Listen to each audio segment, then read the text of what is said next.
Why do most older people seem to fade after 80? Even those who were sharp and doing well just a few years before often begin to decline. The truth is that most people assume that what happens after 80 is purely about genetics or luck, but that's far from the whole story. In this video, we're going to explore 5 unexpected reasons that are often overlooked and rarely discussed, which explain why many older adults struggle to live long or stay healthy past 80. These aren't the usual suspects like diet, smoking, or exercise. Rather, they are deeper, more subtle factors that often slip through the cracks, even in people who've done most things right. The good news is that once you understand what these factors are, you can take action to address them. So if you've ever wondered what really gets in the way of longevity after 80, and how to guard against it while you still have time, stay with me until the end of this video. These 5 unexpected reasons might just change the way you age, before it's too late. Now, let's get started. Number 1. Loss of microsocial engagement. One of the first and most overlooked reasons many older people don't live long after 80 is the quiet disappearance of what experts call microsocial engagement. These interactions are not your deep friendships or family gatherings. Those still matter, of course, but rather the small, seemingly insignificant interactions that used to fill your everyday life without you even noticing. Think about how often you used to say hello to the mailman, share a quick joke with the cashier at the grocery store, or nod to the neighbor walking their dog across the street. Those tiny moments of contact weren't just pleasant, they were regulating your nervous system, reinforcing your sense of belonging, and keeping your brain's social wiring sharp and engaged. However, after 80, many older adults stop going to the store themselves, opting instead to order online or ask family for help. They might stop chatting with strangers due to hearing loss, or reduce their outdoor activities simply because the weather is a bit too cold or their knees feel unstable. When those small social touchpoints start fading away, so does something else: vitality. What's interesting is that most people don't even realize it's happening. They think they're merely simplifying life, but what they're actually doing is removing the low-level social interactions that stimulate brain function, elevate mood, and signal to the body that they are still part of the living, breathing everyday world. It doesn't have to be complicated. I've known men in their 80s who stayed sharp simply because they walked to the same coffee shop each morning, greeted the staff, and nodded to the same 3 people on the corner. That 5-minute stretch of human connection wasn't just a routine, it was their lifeblood. It gave their days shape, kept them accountable, and made them feel seen. When this disappears, the brain responds to loneliness, both deep and subtle, as a stressor. It changes hormone levels, raises inflammation, and weakens immunity. Most importantly, it begins to shrink the networks in the brain responsible for memory, attention, and emotional regulation. In plain terms, it makes you feel older faster. So if you find yourself not talking as much to people during the day, or if you've simply stopped going out for small errands, stopped initiating casual conversations, or started feeling invisible in your community, it's time to reverse that. Because those moments of connection, even the ones that seem forgettable, are quietly telling your brain and body that you still matter, you're still part of something. That message is one of the most powerful medicines for staying alive, not just in years, but in spirit. Number 2. Overcautious inactivity. Another silent reason many people don't make it far past 80 is something that, on the surface, seems like wisdom. Being careful. But there's a fine line between being careful and becoming overly cautious, and once that line is crossed, the consequences are rarely immediate but always cumulative. It often begins with good intentions. Maybe you slipped on the stairs once, or nearly lost your balance on the sidewalk, so you decide to cut back on walking outside. You stop bending to reach low shelves or climbing into the back seat of the car. You sit down more and stay seated longer. People around you applaud your caution, saying, "Don't push it, take it easy." Before you know it, you've created a life that feels safe but stagnant. Here's what no one talks about: when movement stops, so does strength, not just in your legs or arms but in your coordination, balance, and inner stability. Your body isn't like a machine that rests to stay efficient. It's more like a garden that needs tending. When activity slows to a trickle, things don't just stay the same, they weaken. One of the first places this shows is in the core. Most people don't realize how important those deep trunk muscles are for everything: standing, walking, lifting, even getting out of a chair. If those muscles go unused, even for a few weeks, they shrink. And when they shrink, your balance suffers, you start to wobble, and the cycle deepens. I knew a man named Walter, 82, who stopped going on his evening walks after slipping once on a rainy day. No broken bones, just a scare. But that scare was enough. He went from walking a mile every evening to sitting and watching television most nights. Within 6 months, he lost 10 pounds of muscle. His legs felt like jelly. His doctor warned him, but the damage had already started. Walter didn't stop because he was weak. He became weak because he stopped. Now, I'm not suggesting you ignore real risk. There are smart ways to protect yourself: using handrails, wearing stable shoes, clearing walkways, even using a cane if it helps. But there's a difference between managing risk and surrendering to it. When fear dictates your movements, the body starts to forget how to move at all. So if you've noticed you're doing less, not because you physically can't, but because you're afraid of what might happen, pay attention to that. Ask yourself, am I protecting myself, or am I slowly disappearing? Because staying alive after 80 isn't just about not falling, it's about continuing to move, even if you have to do it more carefully and deliberately. Movement is how the body remembers that it's still needed. It's how your systems stay online, your brain stays alert, and your heart keeps pumping with purpose. If you're still watching this video and finding these insights valuable, please comment number 2 below to let me know you're here. And if you haven't subscribed yet, I recommend you subscribe and turn on notifications so you don't miss any videos. Your support helps us continue creating valuable content to inform and inspire you. Now let's move forward. Number 3. Disrupted sleep cycles from irregular light exposure. There's a silent clock inside your body that doesn't tick, but it governs almost everything: your mood, metabolism, immune system, and even how your brain repairs itself at night. After age 80, this internal clock, your circadian rhythm, becomes especially sensitive. One of the biggest reasons it goes off track is not getting enough light during the day and having too much light at night. You might not notice it at first. Maybe you've started sleeping a little more during the day, nodding off in the afternoon sun, or maybe you've stopped going outside regularly, especially in colder months. You might turn on the TV in the evening or leave the lights on late while reading or watching a movie. Each of these changes might seem harmless, but together they quietly confuse your body about when it's supposed to be alert and when it's supposed to rest. Your body relies on natural light to stay in rhythm. Bright morning light tells your brain it's time to wake up, get moving, and send energy where it's needed. Darkness at night signals the release of melatonin, the gentle hormone that prepares you for deep, healing sleep. But when your eyes don't receive enough natural daytime light, or when your evenings are filled with artificial brightness from screens or lamps, your internal signals get scrambled.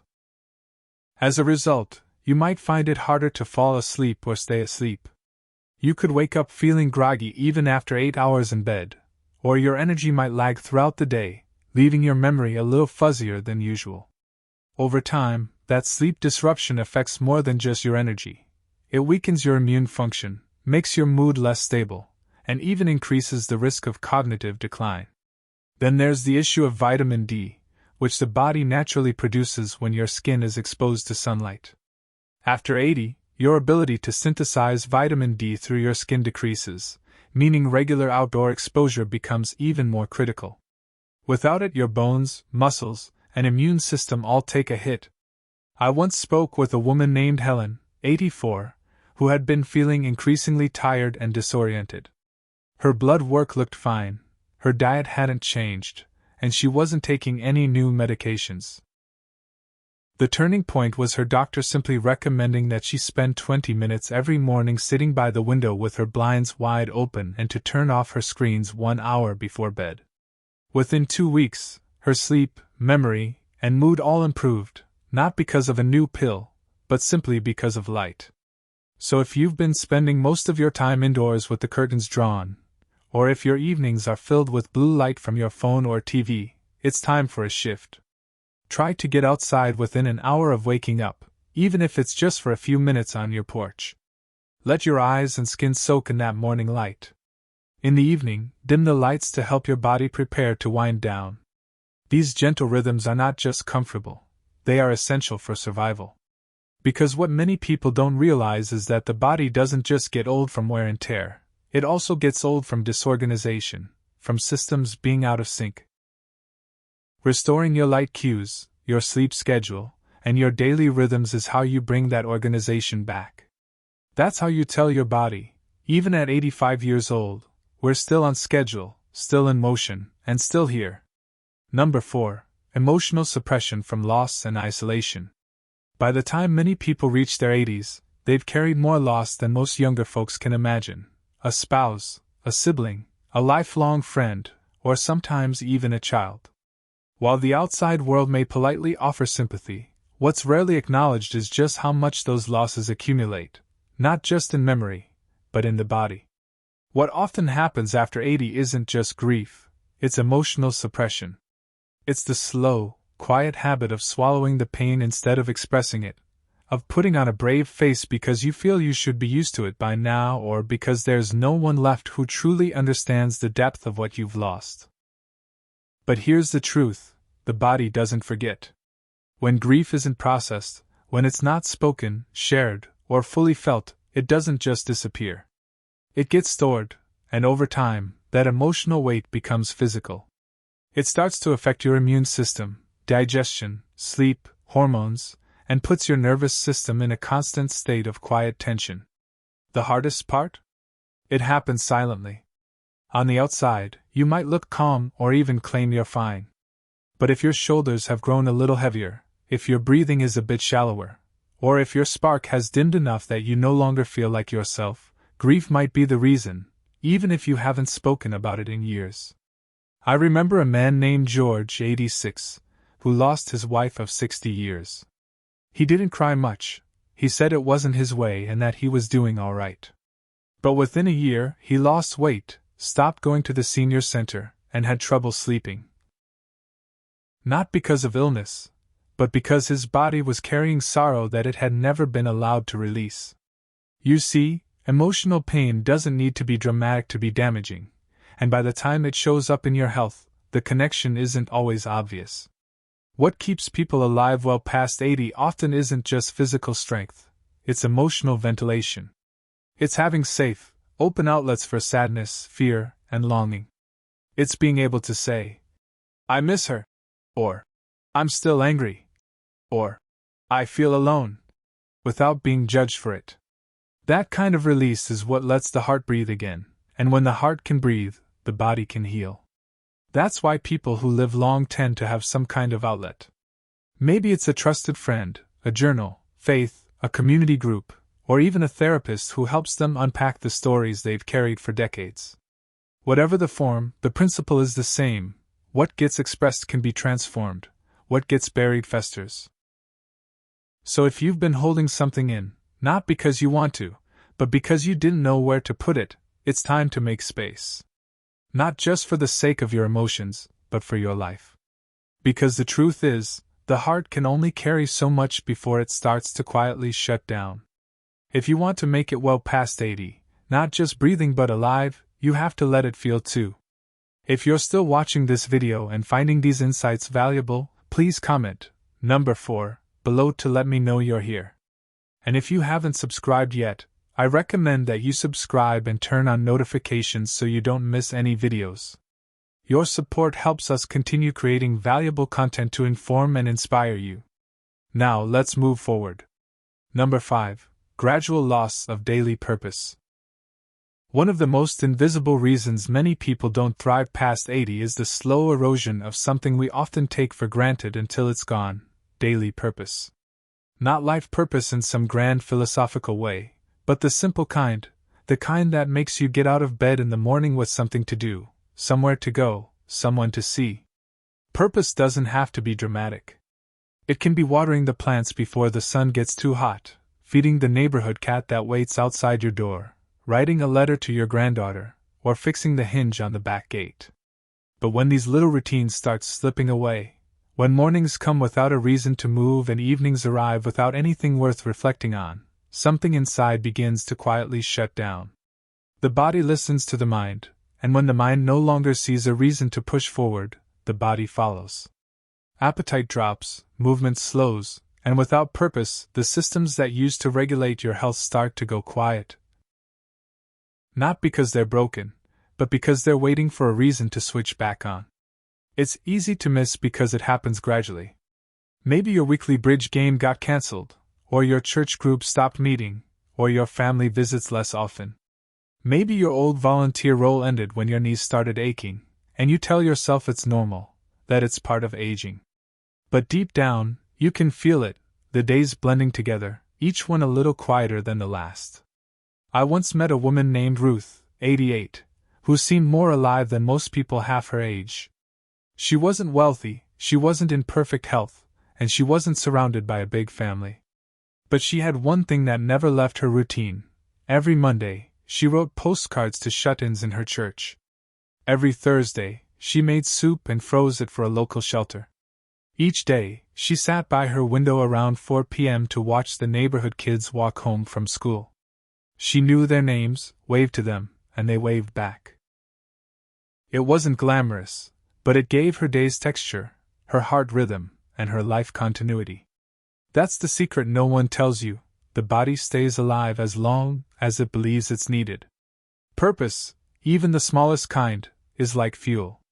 It tells your cells to keep repairing, your organs to keep functioning, and your brain to keep learning. When you lose that sense of relevance, when you feel like your presence no longer matters to anyone or anything, the flame starts to dim. That's why people who live beyond 80 with grace and vitality usually have something anchoring their day. It could be a garden, a pet, a journal, a ritual, a phone call, or even a simple morning prayer. What matters isn't the scale, it's the consistency. It's knowing that when you open your eyes in the morning, there's a reason to rise. So if you've been feeling a little adrift, as if your days have lost shape or meaning, don't ignore it. That's not just sadness, it's a signal that your body is asking for rhythm again, structure, connection, and purpose. Because at the end of the day, longevity isn't just about the heart beating, it's about the heart wanting to beat. And that quiet desire to keep going, to stay connected, and to still matter, that's what carries people past 80 and into lives that still feel full. Final thoughts. As we come to the end of this video, I want to leave you with a simple but powerful truth. Most people don't fade after 80 because of a single moment. It's not a diagnosis, a fall, or a birthday that suddenly turns everything. It's the slow, quiet fading of habits, rhythms, and reasons to stay engaged. Often, those changes are so subtle, so gradual, that you don't realize what's happening until something inside feels dimmer than it used to. But the good news is this. Just as these shifts happen slowly, they can also be reversed slowly. One walk outside, one extra conversation with someone at the store, one small stretch in the morning, one thing you do today, not out of necessity but because it brings structure, connection, or meaning. That's how you begin turning things around. So think back to the 5 unexpected reasons we covered.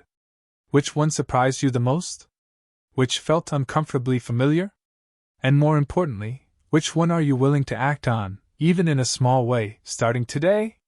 Because the truth is, you have more power than you think, not to stop aging, but to change the way you age. If you're willing to stay alert to the quiet shifts, if you're willing to guard your rhythms, protect your purpose, and let yourself feel what needs to be felt, then there's a good chance you won't just reach 80. You'll live beyond it fully and deeply, on your terms. Thank you for joining us today. We'd love to hear from you. Leave a comment below and share one thing you learned today and how you plan to use it in your life.